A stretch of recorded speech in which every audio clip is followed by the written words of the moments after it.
Constant composition और definite proportion. क्या है कांस्टेंट कंपोजिशन का मतलब, या डेफिनेट प्रोपोर्शन, ये लॉ का क्या मतलब है हमारा, दिया किसने था ये, बाय जोसेफ प्रॉस्ट ने, हमारे जो एक साइंटिस्ट हुए उन्होंने ये हमारा लॉ प्रपोज किया। अकॉर्डिंग टू दिस लॉ क्या है, कोई भी आपका जो दो एलिमेंट्स कंबाइन करेंगे, 2 या 3 मिलके कंपाउंड बनाते हैं, तो वो जिस प्रोपोर्शन में मिलके कंपाउंड बनाएंगे हमेशा वही प्रोपोर्शन रहेगा। वो एक डेफिनेट प्रोपोर्शन में जुड़ के कंपाउंड बनाते हैं, चाहे सोर्स कोई भी हो, किसी भी सोर्स से आप वो कंपाउंड ले लो, लेकिन उसका मॉलिक्यूलर फार्मूला सेम रहेगा। उसमें जिस कंपोजिशन में वो जुड़ के वो कंपाउंड बनता है वो हमेशा किसी भी एरिया से लो वो वही रहेगा। सपोज वाटर है, वाटर का सोर्स कोई भी हो सकता है, आपके घर का टैप वाटर हो सकता है, किसी रिवर का हो सकता है, रेन वाटर हो सकता है। तो जो जिस प्रोपोर्शन में हाइड्रोजन और ऑक्सीजन ने जुड़ना है वो वही रहेगा, वो चेंज नहीं हो सकता, चाहे आपकी सोर्स कोई भी हो।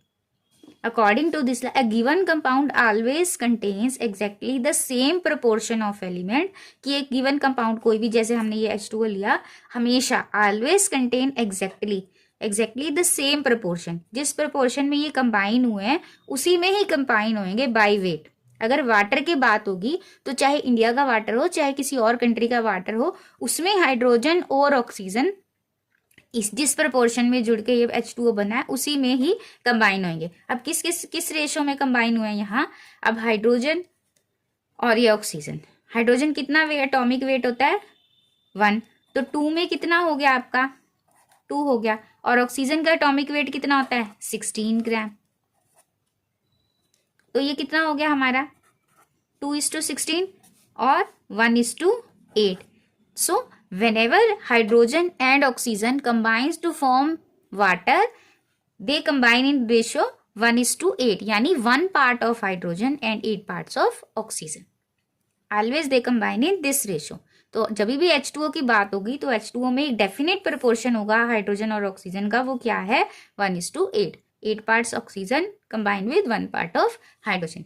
ऐसे ही कार्बन डाइऑक्साइड देखो, चाहे कहीं से भी आपकी कार्बन डाइऑक्साइड प्रोड्यूस हुई है, चाहे आपकी कैल्शियम कार्बोनेट की ब्रेकेज से हुई है, कैल्शियम ऑक्साइड प्लस CO2, चाहे आपके कार्बन जुड़ने के बाद कार्बन डाइऑक्साइड बन रहे हैं, तो कहीं से भी सोर्स कुछ भी हो पर कार्बन और ऑक्सीजन का फॉर्मूला जो है वो हमेशा क्या रहेगा, सेम रहेगा, राइट स्टूडेंट्स। और क्लैरिटी के लिए इस लॉ के लिए हम जिसमें हमने NCERT क्वेश्चन सॉल्व किए हैं, तो आप पूरी वीडियो देख सकते हैं।